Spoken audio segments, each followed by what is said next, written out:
Hey everybody, it's Tim. First and foremost, thanks for indulging me while I go through this video and celebrate someone who has been pretty much spiritually, I guess, by my side for as long as I can remember, as far as my musical, almost as far as back as my musical roots can take me. So if you're watching this, you probably saw from the title screen that today marks Jimi Hendrix, what would have been Jimi Hendrix's 80th birthday. And I thought of no better way than to hopefully quickly, I'm going to try to keep this as brief as possible, just share with you my Jimi Hendrix vinyl collection as it stands today. So, yes, there are still some gaps I gotta fill, and some things that you had thought I would have had, but choosy at times. So, my journey with Hendrix started probably middle school. We all of us here in the vinyl community have had music in and around us for a long time. It's one of the things that drives us. It's one of the things that we hold to our identities of who we are. And I was exposed very early to things like Yes and Jethro Tull and the Beatles. And then time and time again, this name just kept coming up, Jimi Hendrix. And I would hear a couple things on the radio, I'm like, wow, that's really good. I think I really need to delve further. And when I did, there was no looking back. It was exactly what my soul had wanted, that I didn't know it was missing. So these are going to be in US release chronological order. So there will be some times where the UK releases are a little different as far as for timing or things like that. And there are some in my collection that weren't available in the US. They weren't released in the US. So in that case, obviously, I went by the UK date. But as far as for my collection, I keep it by the US release date. So I got the first stack here. So where do you start? But at the beginning, are you experienced? A lot of these don't need really any type of commentary or anything else like this. Obviously, this was Jimmy's intro to the world as far as for recorded music. And then one that I have cited as my favorite album of all time, Jimi Hendrix Experience Acts as Bold as Love. So this one to me just hits so many different notes. It was more than just the freak out tunes that Jimmy was known for. From Are You Experienced, it was mature. There was still the freak out, the psychedelic, but there was something more. And then we get to this one, and this one is actually a part of the box set, which I have shown in full detail before. This was supposed to be the original cover. I think I talked about that in a prior video when I unboxed this. The very thick book, and it does come with the extras. It comes with Live at the Hollywood Bowl. It comes with the Ultimate Experience, the Jimi Hendrix Experience alternate takes. It's actually called At Last the Beginning. So you get an intro or a little bit of peek into what Jimmy was doing creatively when he was making Electric Ladyland. I keep those in the box because I don't go to them as much. The Hollywood Bowl concert, the quality is okay. And anything on here, I think there are more widespread released versions of live albums on that have those songs that show them off in a better showcase. So, but this one I keep out because, if I'm being honest, I probably spin this one or Axis Bold's Love Weekly. Then in the U.S., they released the comp smash hits. This one is the Walmart purple vinyl. All of these, my goal is to have UK first presses, US first presses, in storage somewhere. In storage, I have like the mid '80s represses, and they sound okay. But dollar for dollar, if I'm being honest, these new reissues that are pressed to QRP, they're the way to go. They sound really good. So I just bought this one because of the color variant. I had to have it.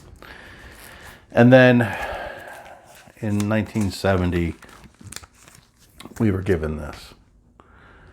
And this one was such a game changer for the Band of Gypsies. This gave us insight to where Jimmy was going. The funk, the soul, the energy was something we hadn't really seen before.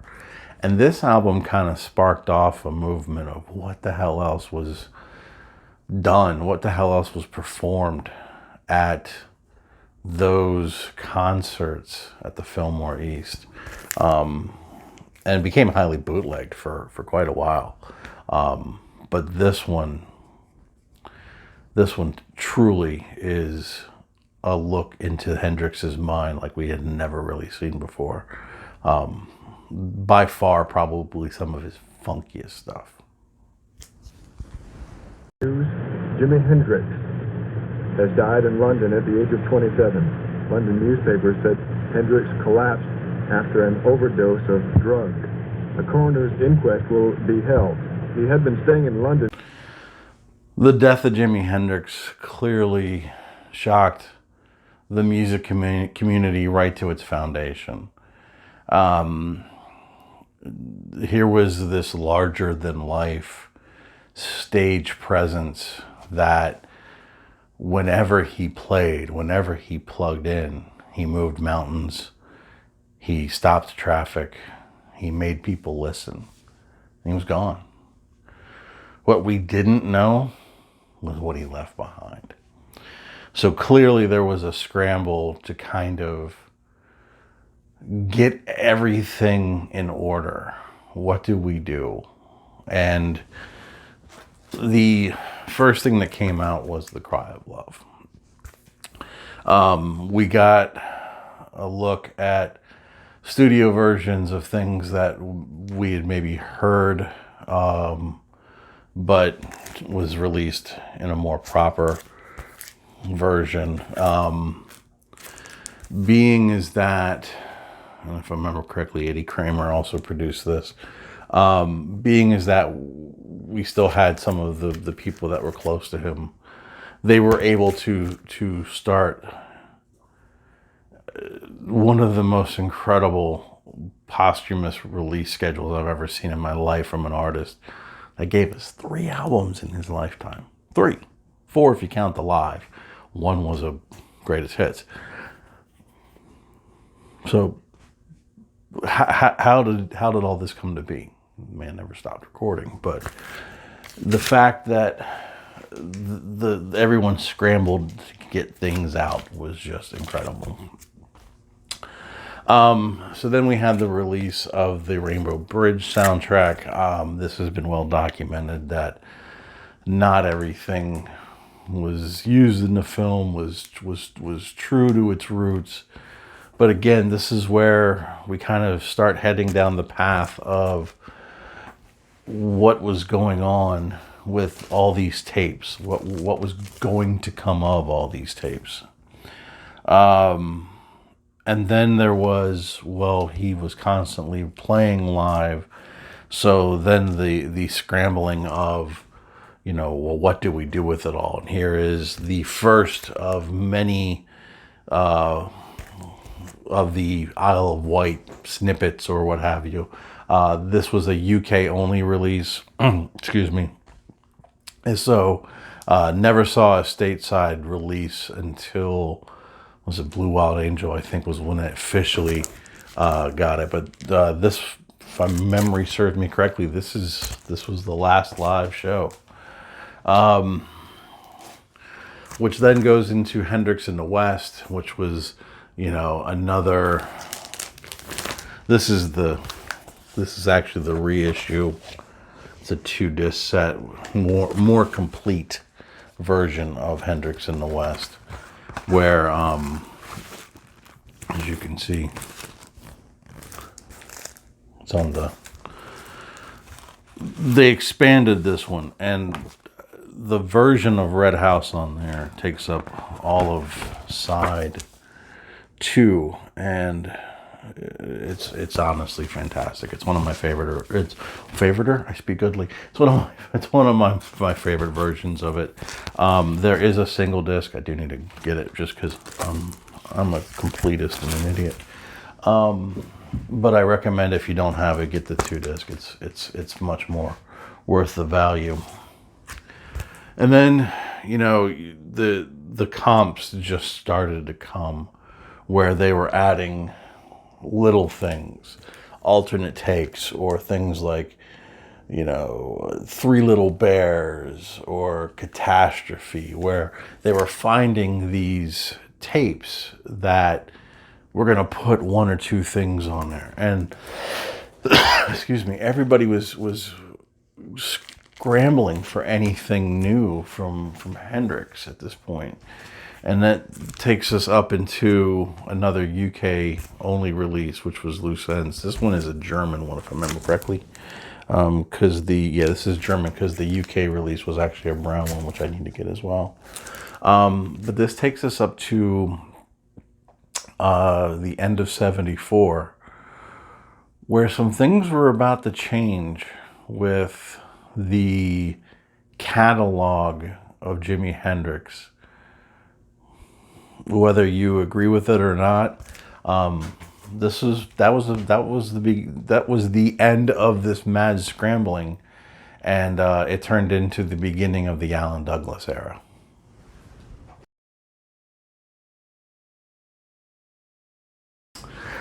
So at this point, Alan Douglas had taken, or had made an offer to Al Hendrix, Jimmy's dad, for the rights to essentially all unreleased material. Money was exchanged in this deal. I'm not here to pass judgment on the deal itself. What do you do with a catalog that today is probably worth well over $100 million?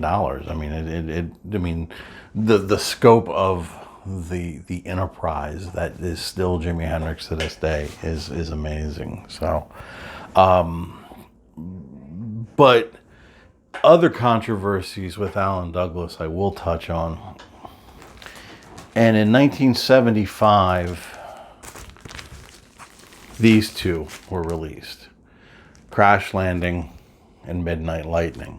And I actually do have 2 copies of Crash Landing, in a US and a German. Thank you to my good friend and brother Robert Z for sending this one along to me.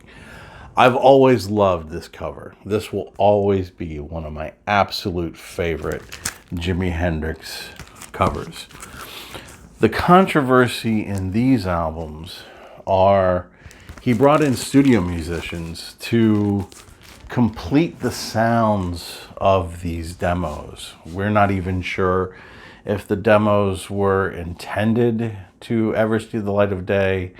Clearly they weren't true sessioned, full-on compositions, because he was working on things. And in one track, he brought in background singers. The relationship of Alan Douglas to the music of Jimi Hendrix was definitely an odd one. I mean, he had a jazz background. Jimmy did meet him apparently after Woodstock. And there's been even controversy as far as what he felt about Alan Douglas. That's not to say that everything Alan Douglas was bad. Because in 1978 and 79, we got the essential Jimi Hendrix sets. So, a 2 LP Volume 1, a single LP and single in Volume 2. To me, and maybe it's partially because I grew up with these comps, but pound for pound, whether you get these on vinyl or even CD, which the CD is a 2-disc set, to me, this was the true best of. Because not only did you have things that should have been there, like the live performance of Star Spangled Banner from Woodstock, you got a performance of Machine Gun, you got obviously the big hits. I mean, Hey Joe and Fire and Foxy Lady and Are You Experienced, but you also got things like Third Stone from the Sun.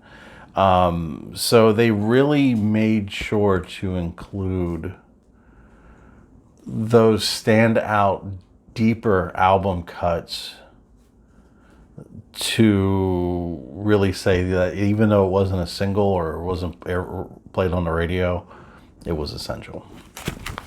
So we got those comps and I'm happy for it. Then in 1981, I believe it is, 82, we got probably one of the more sought after things in the Hendrix catalog, which was a good live set. And now these were taken from multiple shows and multiple sources. And I say good. Looking back on this one, I don't know if the Jimi Hendrix concert stands the test of time, because we have been treated to fuller concerts that have had stronger performances of a lot of these songs. But in this set, you get things that you don't often hear live, like Are You Experienced? Obviously, if you're familiar with that, he did a studio trick to where a lot of distortion and pedal amps and things like that were used. I mean, you know, the solo alone is iconic, but hard to replicate on stage. But it was starting to be a higher demand for Jimmy live, because that was a huge untapped market. And then, yeah, it was heavily bootlegged, which I'll touch on here shortly, but it was nice to see something with a little bit more polish. Not that crazy about the mix on it anymore, but it's still a good set. Then what we got treated to was the full set of Jimmy playing Monterey. Now this is a gold stamp promo, thanks to my brother Rob at Black Star Vinyl. Love you, Rob, miss you. Hopefully you're doing good. This one, there was a Monterey Pop release that I don't have, only because every time I find it, it's beat to hell. And I don't need it, I just want it. It's the Jimmy and Otis Redding split. And I have the Otis Redding album, and I have this. So I don't even need it, but I have to have it. But this is what Jimmy played at Monterey. This is the one that scared the hell out of a lot of guitarists.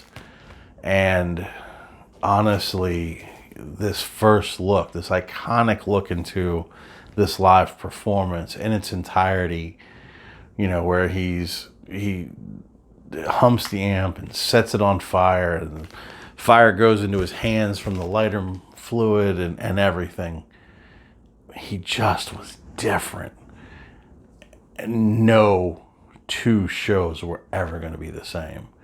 And this, I think, is probably one of the biggest reasons why in the 80s there was so much bootlegging of Jimi Hendrix, was because by this point, those of us who were still around and still loving the man needed more. This is also around the time that, a little bit later, that Alan Douglas decided to release on CD the first three albums with new cover art. He had moved them from Reprise Records to MCA, which was a shock because everyone at this point was still, it was still Reprise Records in the US for Jimmy. It was iconic. And he made these new covers to these three albums that just, it made no sense. And of anything I would buy of Hendrix to add to my collection, those three albums, those three covers, I won't. They were hideous. He also attempted to do a what he would have thought was a proper Hendrix release in Voodoo Soup, which, of varying quality, I think also suffered from the fact that he really did not know Hendrix that well. The mixes weren't always even keeled. And it's one that over the years I just haven't returned to much. And it was only available on CD. And I'm okay with that. It's not something that if it ever, and it won't come out now on vinyl, but if it ever did, I say that I would probably buy it because of the collection, but honestly, I wouldn't return to it that much. But even then, that sparked up some controversy because Mitch Mitchell even came out and said that he was glad that some of the things were redone because of poor recording quality or sloppy playing, because it was never just a finished product. So, but that also ends the Alan Douglas era. By this point, lawsuits were being filed to get control of the Hendrix catalog back in with the family. And there was a huge drought of what I think led to a bunch of really confusing bootlegs and confusing releases in the 80s, because while Alan Douglas had the control, he was, if tapes were found, they were supposed to be sent to him, and people weren't finding the tapes. But clearly there was something out there, because you were seeing little things slip out. And once the family regained control, it's amazing how many tapes really did start to surface.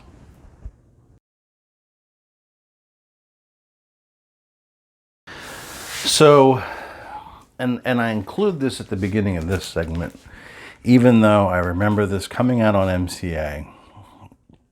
And I'm pretty sure this might have been the product, at least starting wise, of something Alan Douglas was putting together.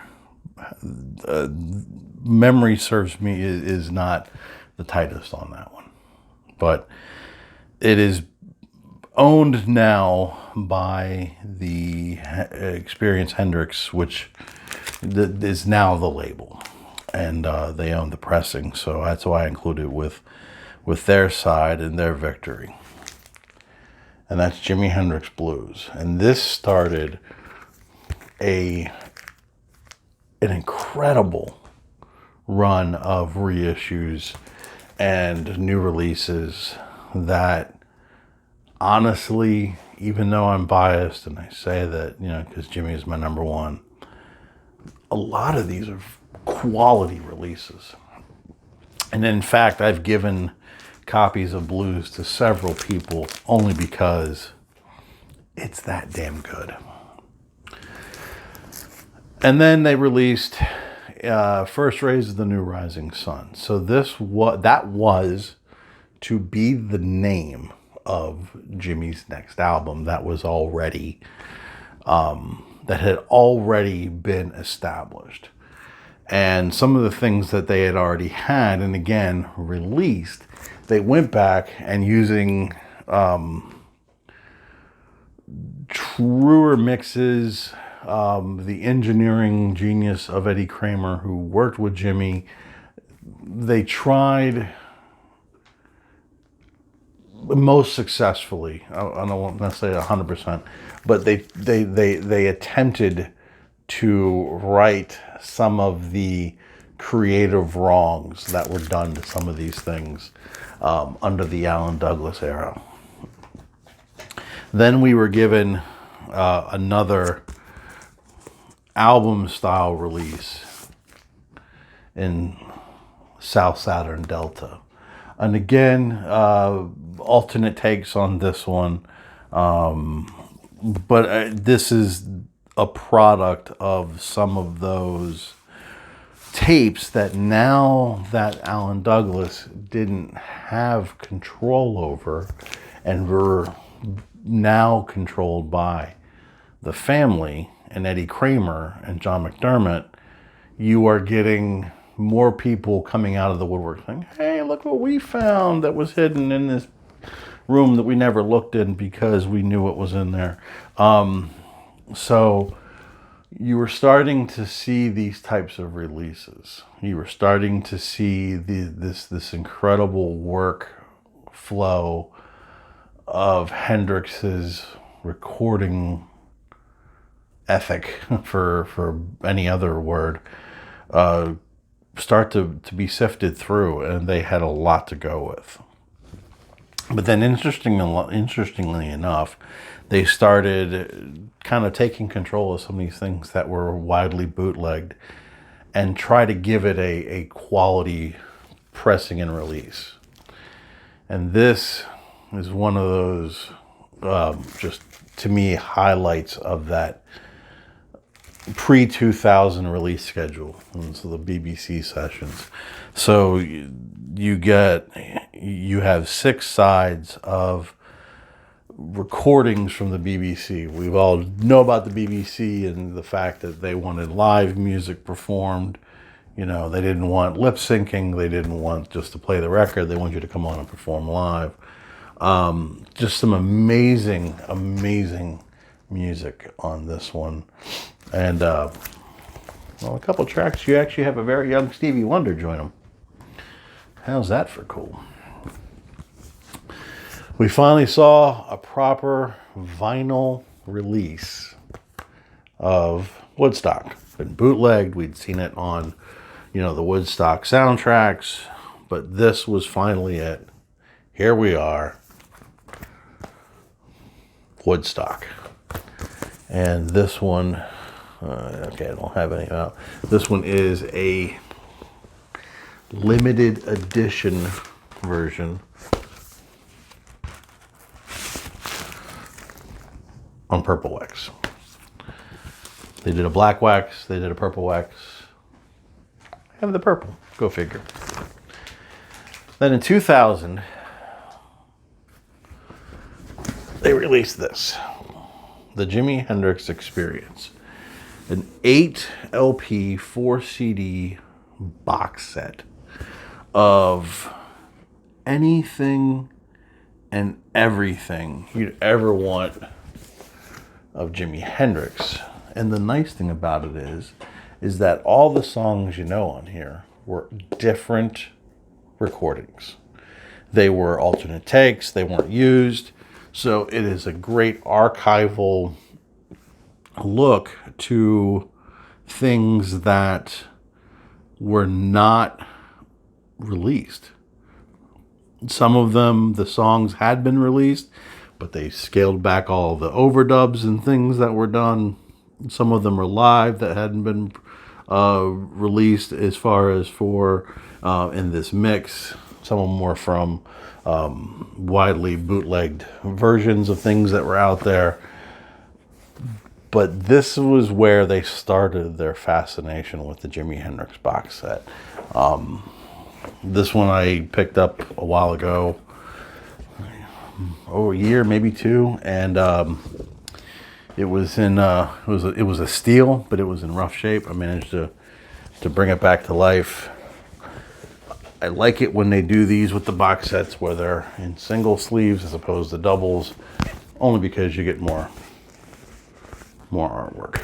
So very happy to have this one. There's still a couple box sets that I desperately would love to have.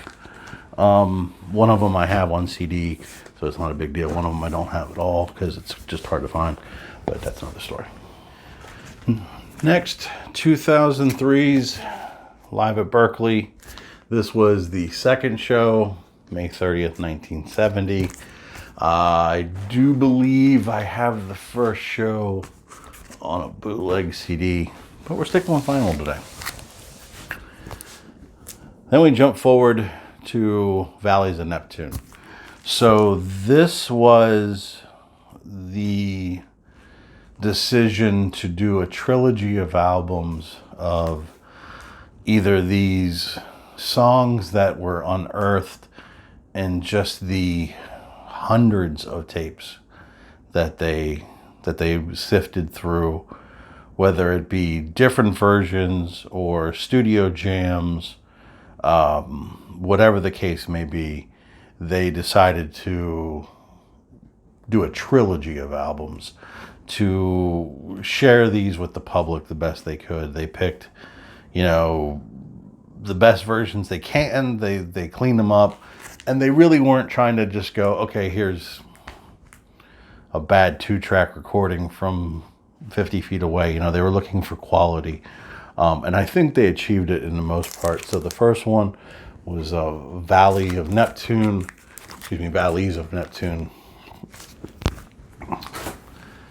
And then they released People, Hell, and Angels. That was the second one.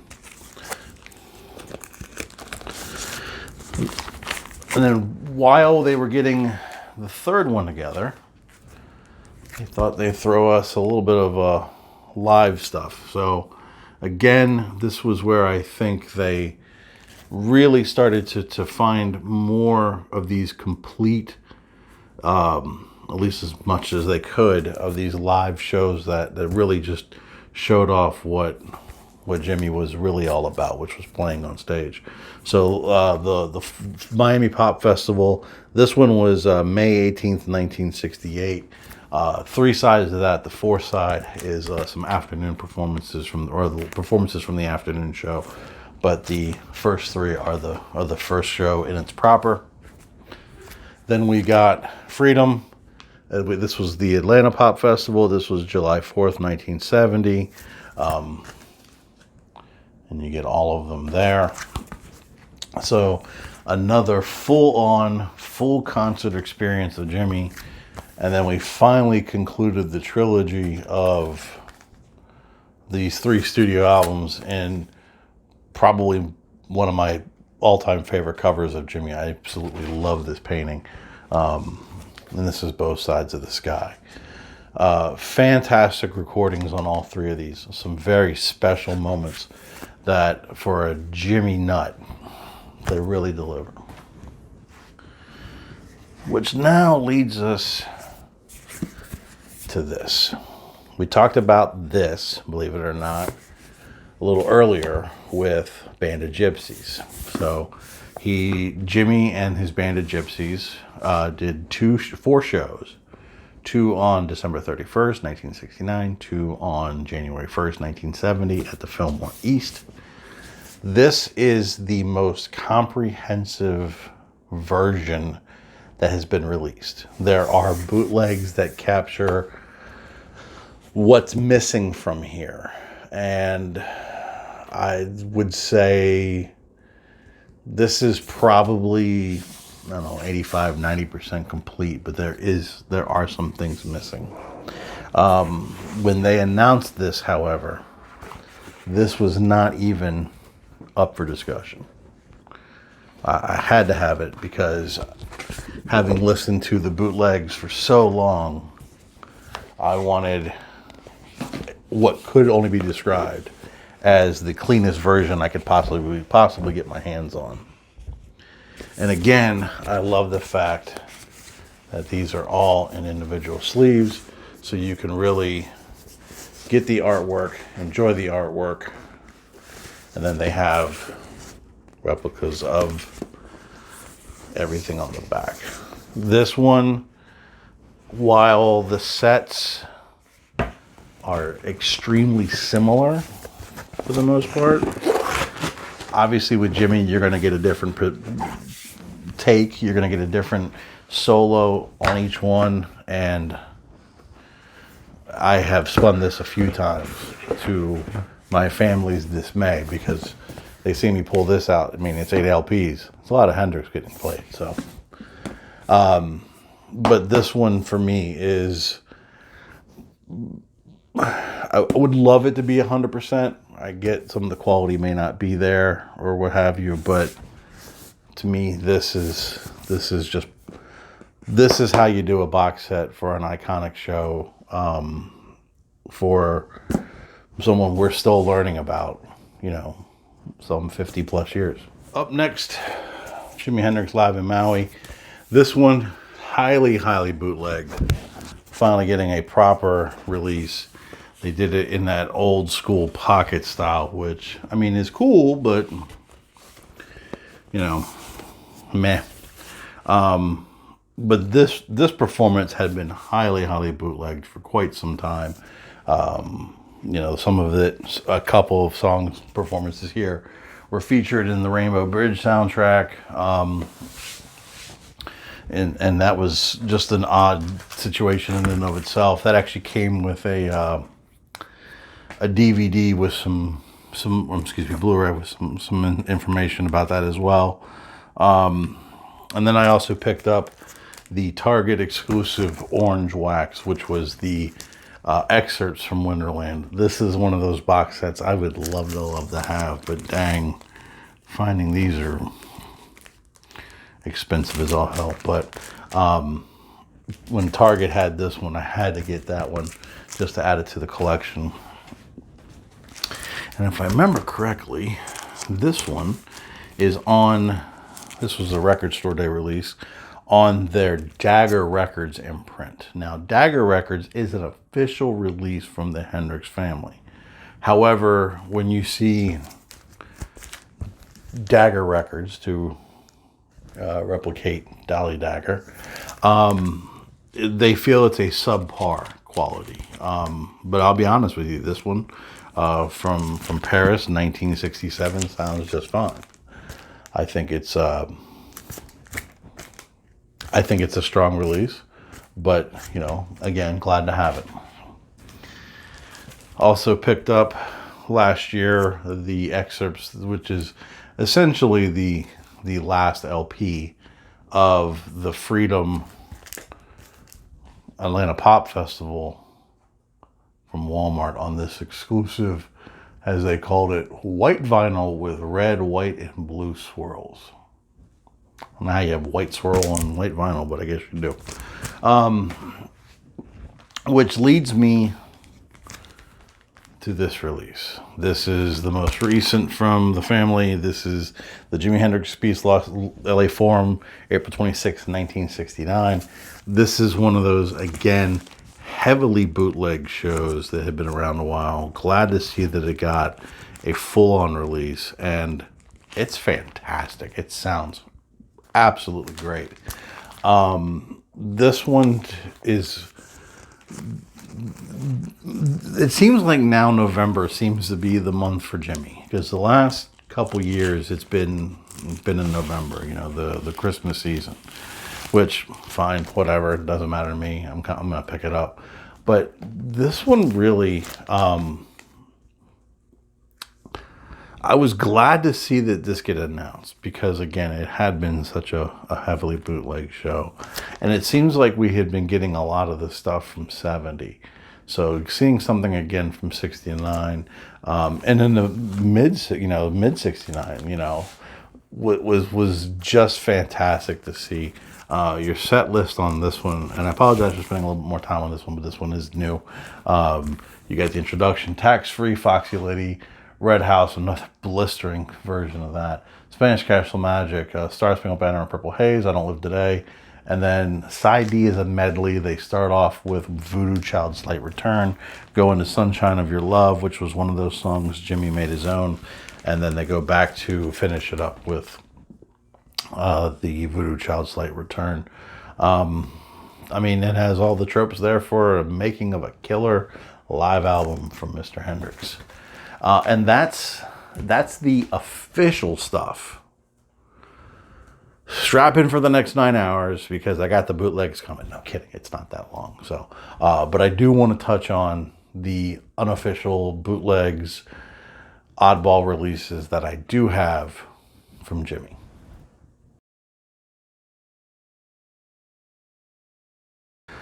One compilation that I do have, it's like a tribute album, is Stone Free, a tribute to Jimi Hendrix. I mean, you get an interesting cast, to say the least, of people who pay tribute to Jimmy. People who you would expect, like Eric Clapton, Buddy Guy, Living Colour, Pat Metheny, but then The Cure, who absolutely do an incredible version of Purple Haze. And you would think it doesn't work, but it really, really does. PM Dawn do a really great version of You Got Me Floating. You know, you have Slash and Paul Rogers. Just a fantastic overall tribute. And then on side 4, which doesn't have any music on it, I don't know if we can see it. Here we go. It's etched, and it says Jimi Hendrix, and if you get in there, they got some of the names of the people that performed on there. So was happy to pick this one up on wax. Like I said, some of these versions are absolutely fantastic. Getting into the live stuff, the live bootlegs that I have, this one is called Hendrix High, Live and Dirty. It's actually pressed on red wax. So this one is probably the most bootlegged or famous bootlegs of Jimmy that's floating around, because it also goes by the name Woke Up This Morning and Found Myself Dead. So this one was recorded, or just simply at Jimmy at the Cafe at Go-Go. Trying to remember what the actual date is of this.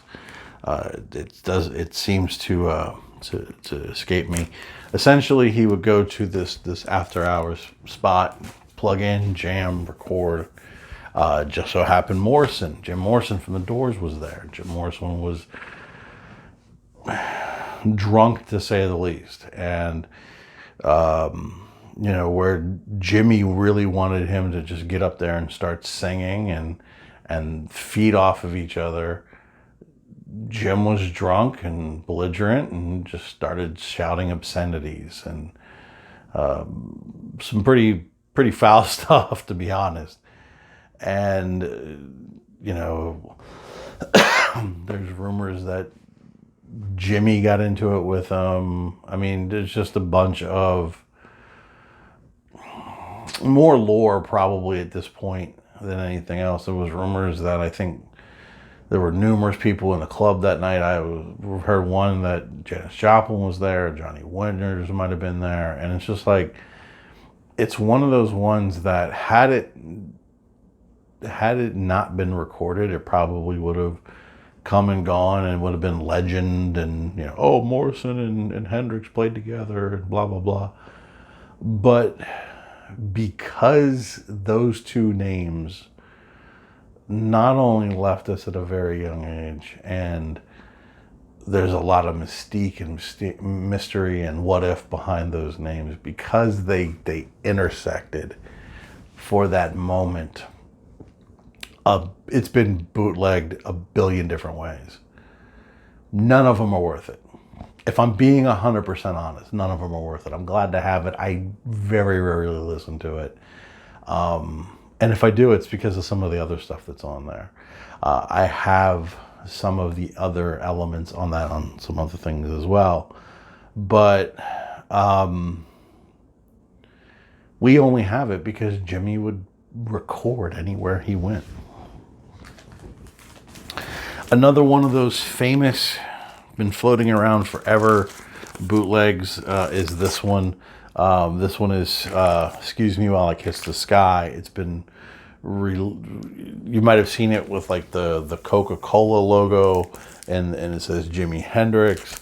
And you might, it has a printout. Sometimes they were just sold like this.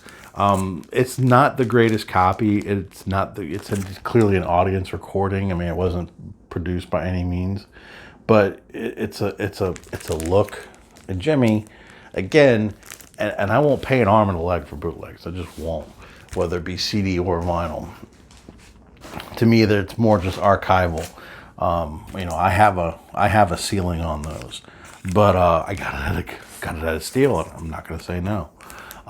Same thing with this one, Jimi Hendrix. This is called Gimme an A, the Royal Albert Hall, February of 1969. Sorry for the glare. This one was pick up a year-ish or so ago, maybe. Very plain labels, nothing major, but again, audience recording sounds good. It really does. I know what I'm getting when I buy these. I know I'm getting something that's going to sound subpar, and they're probably not going to be released because there probably isn't a clean version of it. If there is, I'll buy it. Why not? That's what I do. But then you get into the wonderful world of confusing people of what the hell is going on.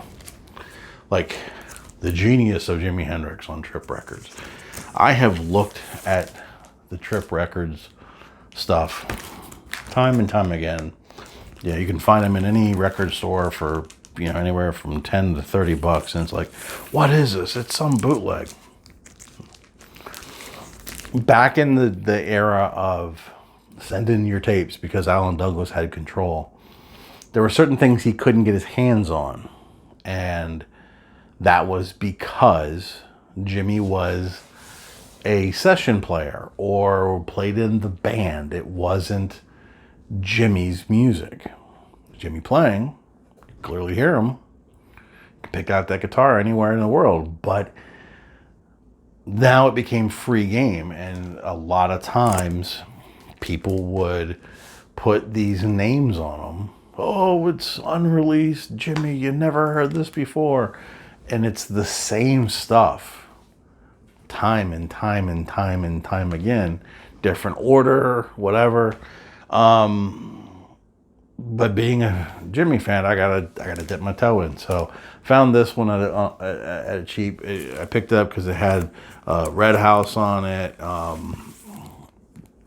and honestly, this is nothing to really brag home about. Another one I picked up on the cheap was this one. This one kind of was a little bit more intriguing. This is the Hackensack Blues to Jimi Hendrix Live, and he is performing with the name fell out of my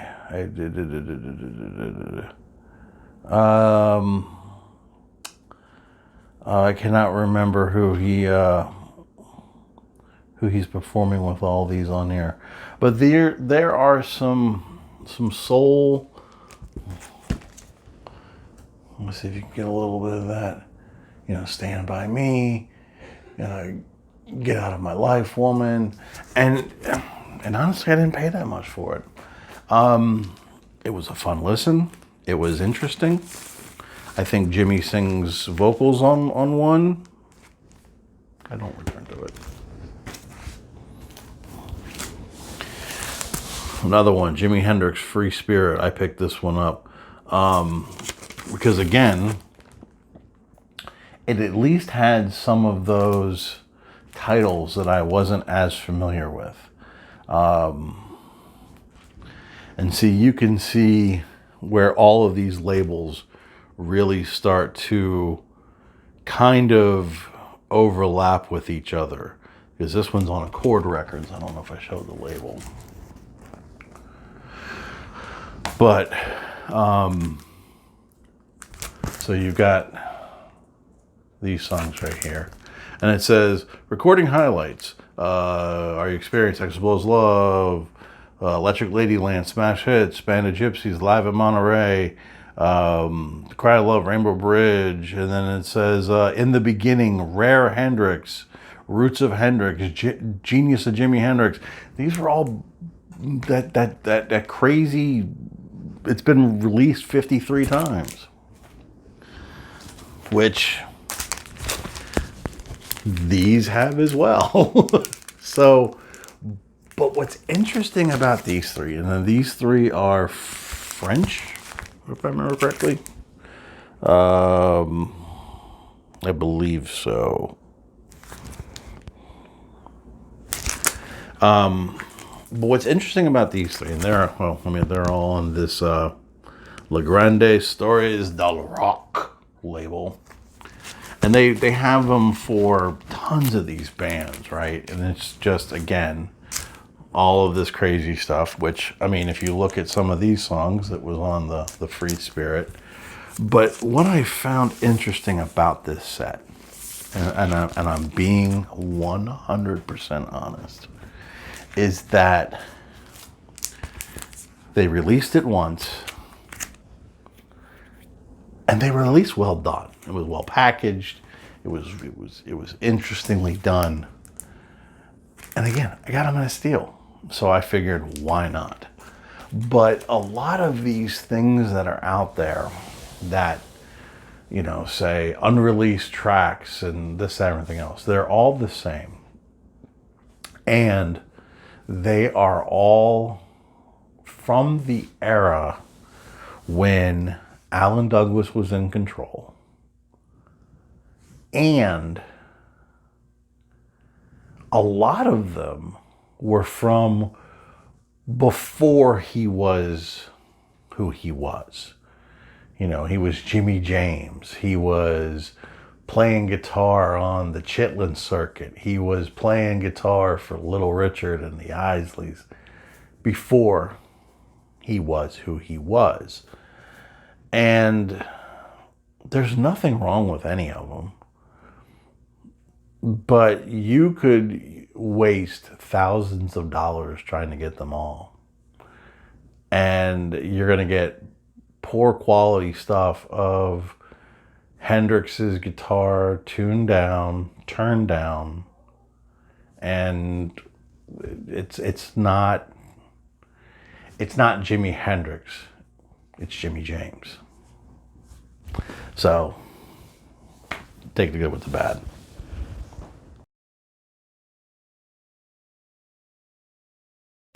So I want to thank you for indulging me in what took probably way longer than it should, you know, because I was running my mouth. But this had been requested by a few people to me. Of, man, it would be awesome to see your Hendrix collection. And I will be the first to admit, it's not a bad collection. I will also be the first to admit I have a bunch of holes. You know, I have a bunch of pressings that I don't have. Like, you didn't see me show or try to show the 21 Naked Ladies for Electric Ladyland from the UK. You know, I don't need another copy of Electric Ladyland, but I do want that record. You know, too expensive, or it's beat to hell. It's a bootleg, and I don't really want a bootleg. So I'm trying to tidy up my Hendrix collection. And I will probably, to be perfectly honest, if you've ever been record shopping with me, you know my MO. New arrivals, then I go to Hendrix. Then after that, I'll figure out what I'm going to do. And, you know, I'm always on the lookout for something new or something that I don't have or something unique, something fun. And I'm hoping that I can continue to add to this, because as long as I am able, I'm going to continue to be buying Hendrix stuff. But I just couldn't think of another way I wanted to celebrate the 80th birthday of somebody who has meant the world to me, literally. You know, I listen to his music almost daily, you know. The Voodoo Child's Slight Return, I think, is probably one of the best rock anthems ever written. Bold as Love, the final track on Axis Bold as Love, has two moments that, to me, truly define the power of what Jimmy played.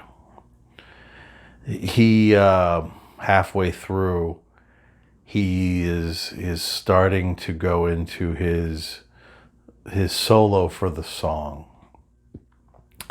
And he starts off in this very low register, and it's literally, he's finishing singing the line, and he's and it's just a crescendo that he is giving you of this incredible buildup of the solo.